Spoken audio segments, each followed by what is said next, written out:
and welcome to another episode of the Cyber Mum podcast. My name is Emer, founder of Cyberminds and mum of twin boys. I'm delighted to be joined here today by Will Gardner, who is the CEO of Childnet. Will, how are you? Very well, Emma. Also father of twins, actually, just to share. Oh, I didn't know that. Yeah. Small. Opening on a shocker. How old are Yeah. your twins, Will? 17. Okay, grown. Mine will be 10 next month. So, Will, I'm really excited to talk to you, and I'm so looking forward to talking about Childnet because Childnet has been around since the 90s, which in internet years is practically ancient. So, keeping the internet safe remains, but in terms of threats, technologies, your strategy, it's obviously shifted from dial-up modems to today's digital age. Can you talk me through that? Yeah, sure. So Childnet was set up in 1995, and our mission is to work with others and to help make the internet a great and safe place for children. And that hasn't changed. In our ethos, we are very excited by the opportunities that technology provides, and we try and champion the positive opportunities that there are for children to connect and create and discover and more.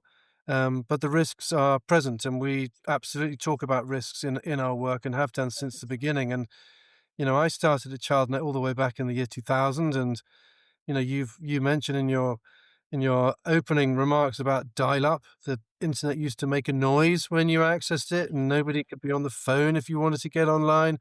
It's a very, very different world, and there's been multiple revolutions since those years to where we are now, with touchscreen making this technology accessible for incredibly young children, and then the opportunities young people have to express themselves and connect and have more of a voice in that online space. So there's incredible changes. And in terms of risks, we've seen that develop to a degree. With the focus was very much around predators and grooming, near the beginning, and pornography has been a kind of a current through that. But then MSN Messenger and cyberbullying, and that increased with social media and networking. So all that kind of is there. None of the risks disappear. They kind of stay present, but then new facets arrive. And I think in the recent times, it's been much more thinking about digital well-being as a concept, and what is the impact of this technology having on our children, thinking about the amount of time young people are spending online and what the impact that has on their lives in relation to the content that they're seeing and more. So there is a change, and I feel like we're on the cusp of, or in the middle of another change with AI, which is going to be providing something of a revolution. I think we all feel like we're in the middle of something and not quite clear where that's going to go. Mm, How are you adapting to that, Will? Are you working with children? Are you working with professionals? So absolutely, our work is very much on the ground with children and young people. So we have a team, and we talk to, I'd say, over 20,000 young people a year, and Wow. and I think over the period of time, we started our work aiming with 6, 7-year-olds, because that was the age that young people were engaging with technology for the first time. We wanted to influence their behavior. Now we start with 3-year-olds. We work with 3-year-olds all the way up through to 18-year-olds to make sure that we are giving young people the information and skills they need to effectively manage risk online, so they can get the most out of this technology and look after themselves and look after their peers, and contribute to that wider online community. So I think that there's been a change. We've probably expanded the age groups. And I think as we've, been matured in the work that we're doing, we are striving to make sure we're reaching harder to reach young people. And so we are working with more vulnerable young people in our work too. And why is it so important? You're working with 3-year-olds, which is incredible. I didn't realize that. Why is it so important to have these children's voices front and center when it comes to online safety? I mean, youth voice is a really key element of the work that we do at ChildNet, and that's for a number of different reasons. I think, the first question you asked was around the pace of change. And, and I think young people's voice is a very important element with keeping all of us abreast of, well, what is happening. What are young people using? What are their concerns and their worries? I mean, we absolutely need to be hearing from young people about what their experiences are, what they like, and what they're concerned about in order to try and better help to get alongside and work to protect them within these environments. But I think also we often do events where young people are on the stage, and there was a young person a few years ago who was only 14, and he said, "Every generation's experience of youth is different, and ours is framed by social media." And I think he really brilliantly articulated why it's so important for young people's experience to be heard, because their experience is not the same as our experience. Their Right. social media use is not the same. Their even between you and I, our social media experience is probably different, but a generational difference is very significant. And unless we're bringing that voice in to our educational efforts to make it more realistic and engaging and relevant, but also into the policy space when we're looking to regulate these environments. We absolutely need to be listening to what the concerns are for young people.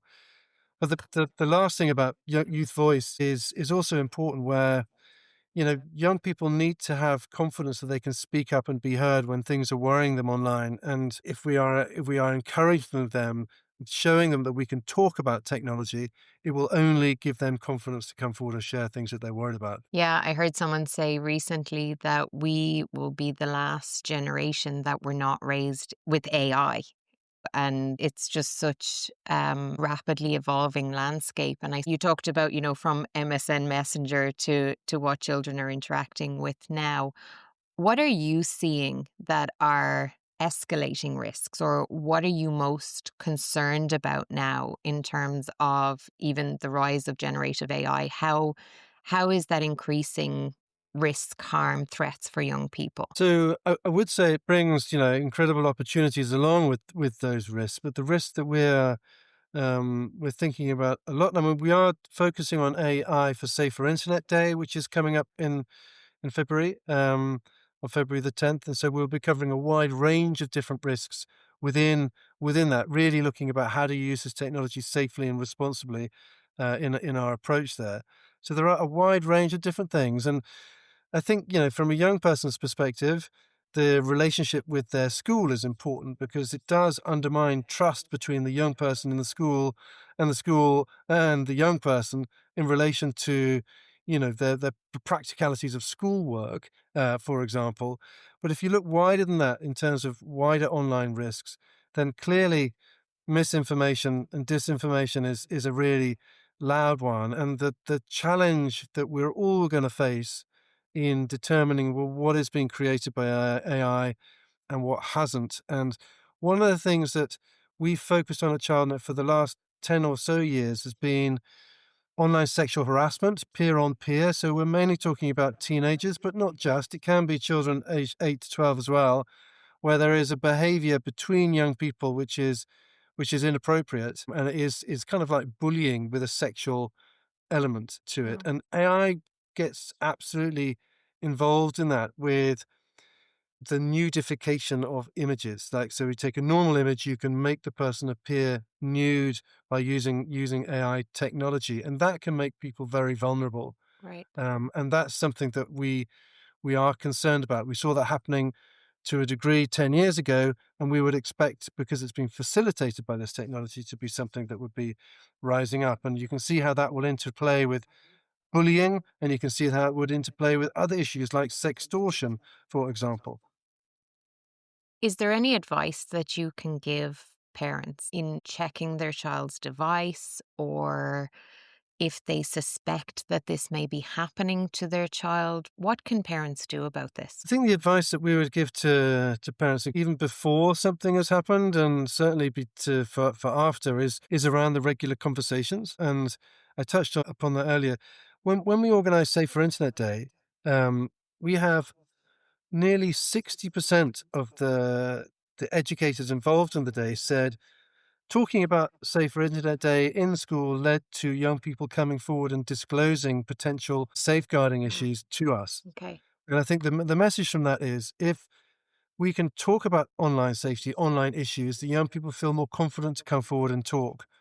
And keeping that channel of communication open and alive, making sure that, there are some things that you always need to remember in those communications, that you will try and keep calm and not panic or overreact or just guard your emotions to a degree, to try and make sure that young people still feel confident to be able to share something with you without you, flying off the handle, or whatever that might be.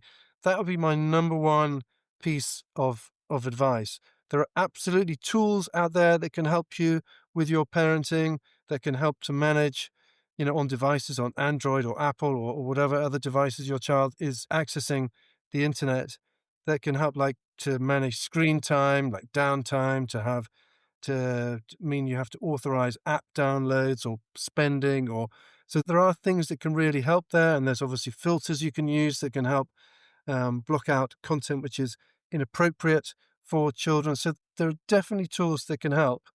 And certainly, if you've got younger children, I'd absolutely say use all these things which are available to you.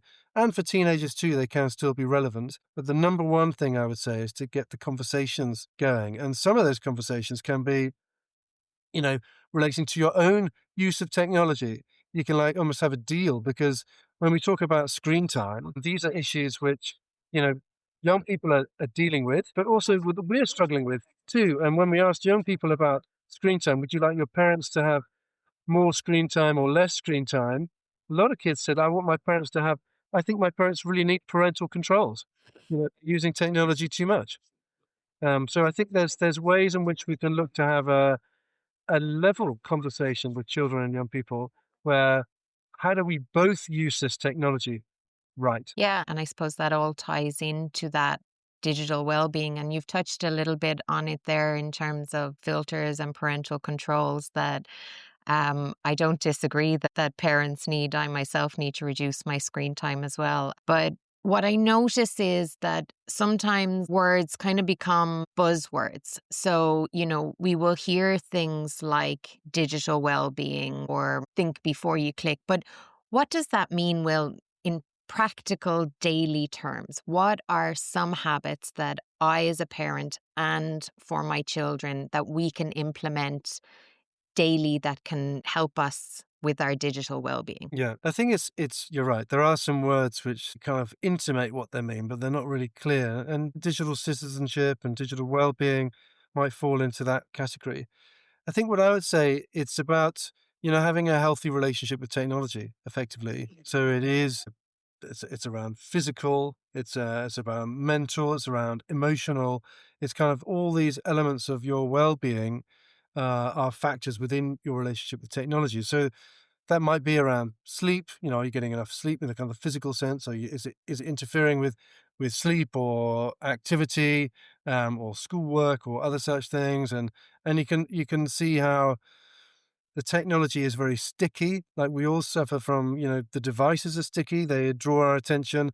The services we use are absolutely sticky. They are designed to capture our attention, and there are tricks which the service providers are using to absolutely draw us in, whether that be algorithms or like feeding us content in which they think that we are going to like, or autoplays, or other types of things. So I think those are the kind of the things we need to be aware of. And for a practical level, I would think there's an element of, we talk about like media literacy, like understanding the media landscape, and I think we can absolutely apply that to the social media literacy. What is that? How do we understand the environment that we are in, the devices that we are using? Do we understand the tricks that are there to try and draw our attention? Right. And what is it that we can do to try and help recognize that? Because Hmm. I think if we do, that gives us a better chance of being able to manage it. And I think within this aspect, there's a lot of opportunity for parents and children to actually, that this is not about you and your use. This is about us and our use of technology. And so this kind of online safety, digital well-being is a kind of a we conversation. What can we do here? Like, what are the rules that we're gonna abide by in relation to our use of technology at home? And that might be about devices at nighttime or at meal times, or it might be like we need to ask for consent for posting pictures of each other. If we wanted to do that, we'll make the rule that we will always check in with each other. And then that's kind of developing good practice on both sides, if you like. And I think there are real practical steps that you can do, and I would absolutely include youth voice within that process at the same time. I think that's brilliant because as a family, it would be normal to have agreements outside of technology that, this is how we treat each other or this is what we do.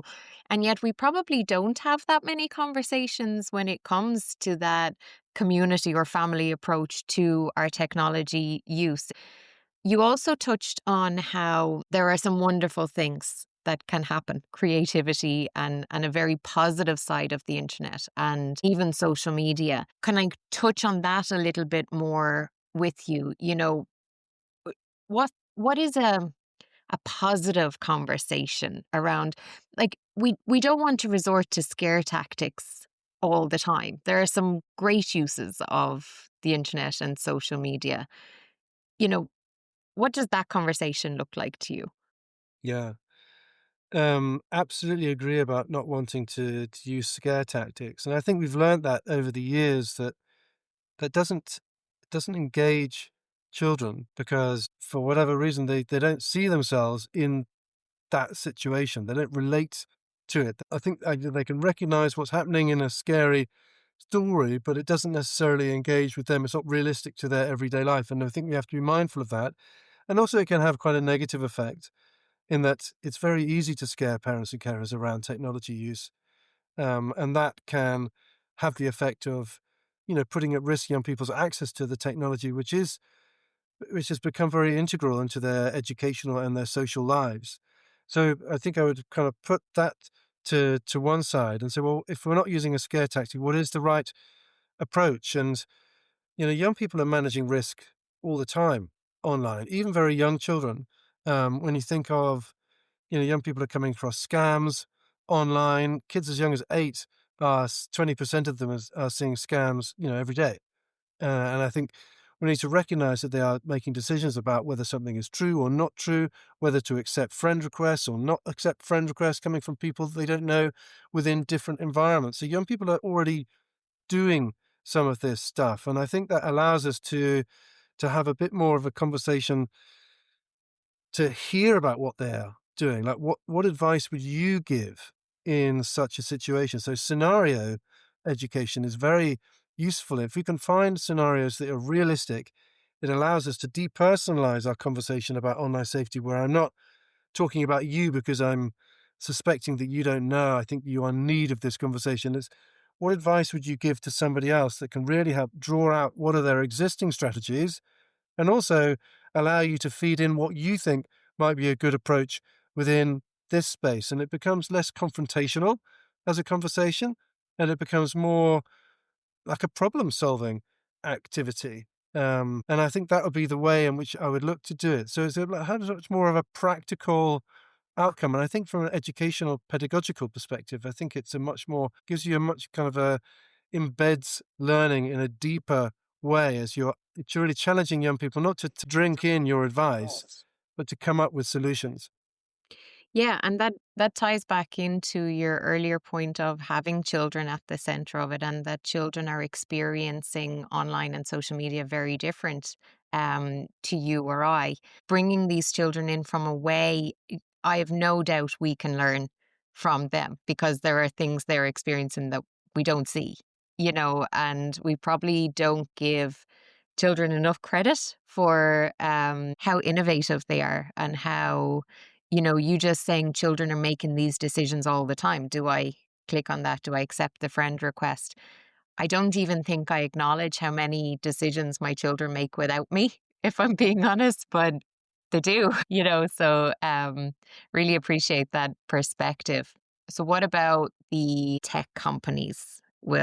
How do you think they're doing in terms of keeping our children safe online? Um, well, it's a good moment to ask that question. Are services online safe for children? In the most part, no. In the most part, they're not really designed for children, although we have seen some steps in that direction more recently. So obviously we have now got the Online Safety Act. In the UK, we've got some regulation and, there are Digital Services Act across the EU.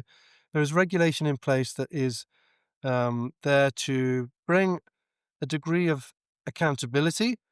So there is an external regulator that is assessing whether the tech companies are doing what they should be to protect children online. And I think that's a huge step forward. It's no longer, the tech companies kind of marking their own homework, which was the kind of the critique of the self-regulatory regime. Now that it's being regulated, there's an independent regulator that has teeth and can fine companies, and these are commercial companies, and they have brands that they want to protect, and there is real incentive, not just in terms of brand protection, but also you know there's there's serious fines that could be meted out. So that is there, and it's coming into place.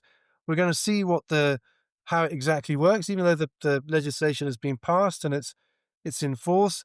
It's taking some time to see exactly how it's going to work, and it will bring a degree of transparency. It's absolutely forcing the companies to focus in on this as an issue, and you've seen some real changes come in the last couple of years. You've seen like teen accounts on Instagram come, which like for 13 to 15 says that parents have a much greater ability control their child's experience within this environment. At least that's how it's designed.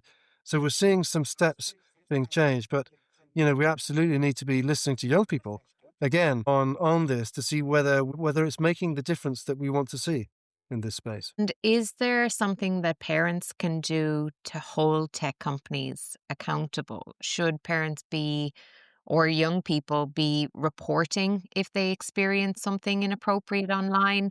Or is it even worth it? Because I think there's quite a perception of they're just the big tech companies, they don't care. Can we as a community force them to comply and keep them accountable? I would say definitely it's worth a while. Absolutely be reporting. I'd say that's really important. The tech companies do have systems in place to try and detect, where the rules have been broken, but user reports are really important. Absolutely. And it's been one of the long-term critiques of the systems that I've reported, but nothing seemed to happen. There's been some developments in the last few years about closing that feedback loop. So if you make a report, you should find out what the outcome is of the report that you have made. And so there's a bit more transparency around that process, which I think is really important. But I'd really encourage people to report. And there are other avenues that you can use. There are helplines available if you want to get support, and there are the other services you can use if you've got particular concerns around that. So yeah, my message is definitely report and make some noise, if you're not happy. Can you chime in, Will, on the Australia social media ban for under 16s? What's your thought on that? And do you think that's something that should be considered in the UK, in your case, or in Ireland and Europe? I think now that in Australia they would call it a deferment or a postponement rather than a ban. It's got a delay rather. So it's delaying young people's access to the technology until they're older. Um, there seems to be there's a lot of kind of polemics around this. Like you're either a believer or not a believer in relation to bans. I guess in overarching, I agree with the objective about looking to try and protect children of younger ages in relation to their access to this technology, but I'm not a ban fan. In essence, and children have rights too, and I think UNICEF have come out and said that there are different ways in which we can look to try and achieve this level of safety, and I also don't want to let the tech companies off the hook to providing safer online experiences for the under six. I do have sympathy with some of the arguments for, and what in terms of the motivation of looking to try and protect children. Absolutely, I'm completely signed up to that. But I also have the sense that it seems to be something which is punishing children in a way for the failure of the tech companies to provide something which is safe. And if you look across the arguments for and against, in the against camp, there are some arguments about, well, where are children going to go now, and if they do get access and do have problems, are they going to find it more difficult to come and seek help if they're using something that they shouldn't? So all of these things we need to be factoring into our thinking here. So instinctively, I'm not a band fan. Yeah, I don't think it's a one tick box solution. I don't think it ever be when it comes to protecting children online. I don't think the problem is solved by a deferral or a ban.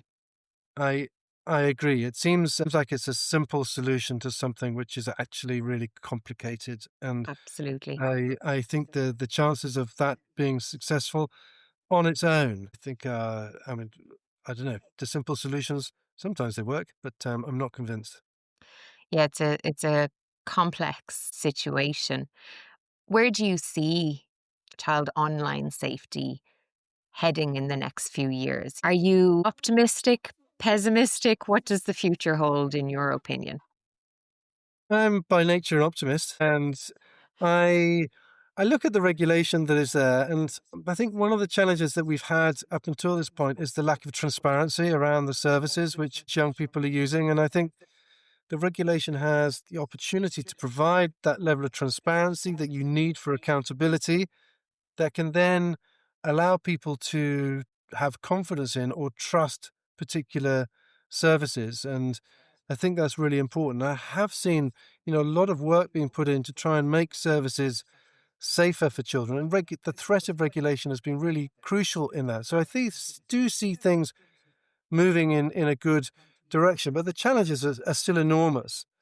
These are services which are used by billions of children and billions of adults right across the world. The scale is mind-blowing, and that can never be a defense about failing to protect children and young people, but there will be consistent challenges, and AI is going to make this more complex. And even if you look at the issue of scams, for example, AI is absolutely having a role to play in making scams more convincing. And I think there is a feeling that things are going to become harder for users in this space to determine whether something is a scam or not a scam.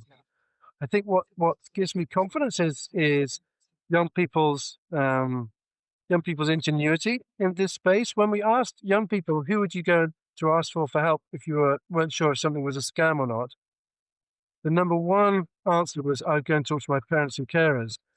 And when Wow. we asked parents and carers the same thing, if you weren't sure if something was a scam or not, who would you ask? They would ask their children before anybody else. And so we have this extraordinary opportunity where that we have the real scope to try and mobilize youth voice and experience to try and best support themselves, but also best support others. And young people do want to play their part within this. So I'm very optimistic in relation to the role that young people can play within this space to the benefit of themselves, but also for the benefit of others. Yeah, I just love that. I love that circular communication there with the family. That's really, really positive. Well, looking ahead, what's coming up at Childnet? I know you mentioned February, but what's exciting in the pipeline for you?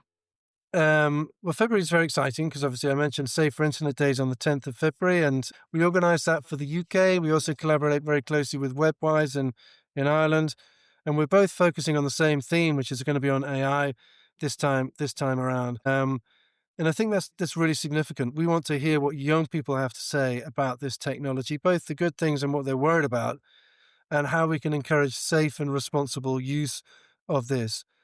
AI is still changing, but there are some real concerns which have been flagged up over the last 6 months. So it's really important that we kind of take stock and see what we can do within that space. So that's something which is immediate. We'll have our film competition, which we do every year, which is an amazing opportunity for young people to get creative and create short films on a theme around online safety. But this is great content which can be shared with peers and with schools and also with parents and carers and others to get a kind of young person's perspective on all of this. We're going to be continuing I chair a working group which brings helplines and police and government departments. And we meet every 6 weeks to talk about, well, what's new in relation to online risk and harm, because we need to keep our finger on the pulse of this ever changing landscape.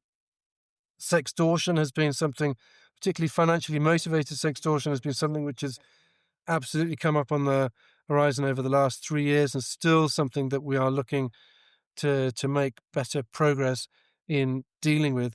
These risks arise, and sadly, they don't disappear. And we need to be absolutely making sure that we're working to make sure that young people are protected against this, but also know the services which are available to support them if this does happen to them. I do know that young people can feel quite desperate if they find themselves in this situation, and the message absolutely needs to be to remind them that there are services out there that can help them, like Take It Down, for example, where you can get support to try and prevent the wider spread of your images. And Will, where can anyone find more information about Childnet?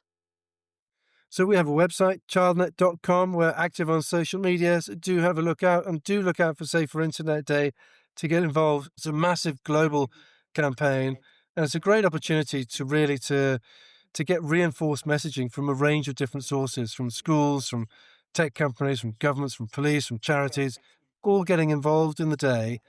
But this kind of amplification allows for a much greater cut through, and we find that we can reach over half of children and young people, half of parents and carers on that day. And I'd encourage people to get involved, companies to get involved. Even if you're not a tech company or a school, you can let people know that today is Safer Internet Day. Look out for these top tips for parents and carers about online safety. Fantastic. 10th of February, Safer Internet Day. Will, thank you so much for talking to me. I really appreciate your insights, and well done for all the fantastic work that Childnet is doing. Thanks so much, yeah. Take care. Bye bye. Bye.